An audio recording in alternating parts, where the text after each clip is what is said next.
মনে পড়ে সেই ছোটোবেলায় যখন স্কুলে যেতাম, মা টিফিনে বানিয়ে দিত চাউমিন।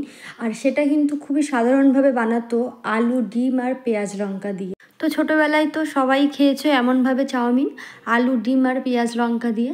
তো চলো আজকে মায়ের রেসিপি, মানে মারা যেভাবে রান্না করতো আমাদের মায়েরা, সেইভাবেই একটু চাউমিন করার চেষ্টা করছি, তোমাদের সাথে পুরো ভিডিওটা শেয়ার করব। তো প্রথমেই দেখো এখানে চাউমিনটা সিদ্ধ বসিয়ে দিয়েছি, আর একদিকে বসিয়ে দিয়েছি আলু ভাজা করতে। যেহেতু একটু আলু দিয়েছি, আলুটাকে লবণ হলুদ দিয়ে ভালো করে ভেজে নিয়ে এরপরে দেখো দিয়ে দিলাম কেটে রাখা পেঁয়াজটা। আর এইদিকে দেখো আমার চাউমিনটা কিন্তু খুব সুন্দরভাবে সিদ্ধ হয়ে গেছে। আমি নামিয়ে ভালো করে জল দিয়ে ধুয়ে নিয়েছি। আর এদিকে আলু পেঁয়াজটাও ভালো মতো ভাজা হয়ে গেছে। এরপরে আমি দিয়ে দিলাম ক্যাপসিকাম কাটা, আর দিয়েছি কেটে রাখা কাঁচা লঙ্কা দিয়ে আবারও সব ভালো করে মিশিয়ে নেব, ভালো করে লাল লাল করে ভেজে নেব। তো তোমরা কারা কারা এমনভাবে চাউমিন খেতে ভালোবাসো অবশ্যই কিন্তু কমেন্ট করে জানিও।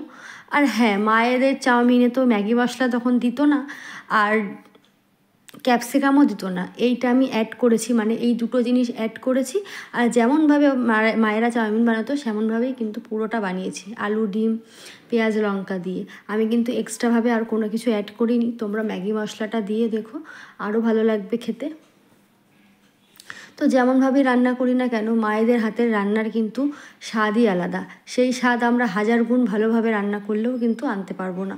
তো দেখো এখানে কিন্তু খুব সুন্দরভাবে সবজিটা ভাজা হয়ে গেছে, মানে আলু, কাঁচা লঙ্কা, পেঁয়াজ, ক্যাপসিকাম, ডিমটা ভালো করে মিশিয়ে ভেজে নিয়েছি।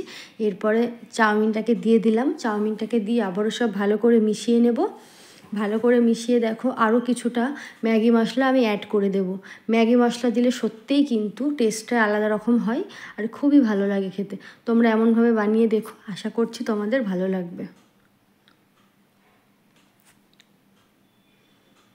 তো তোমাদের এই পুরো ভিডিওটা কেমন লাগলো তোমরা কিন্তু কমেন্ট করে জানিও। আর কারা কারা চাউমিন খেতে ভালোবাসো সেটাও কিন্তু কমেন্ট করে জানিও। তো চলো বন্ধুরা, আজকের মতো এইটুকু। সবাই ভালো থেকো, সুস্থ থেকো, টাটা।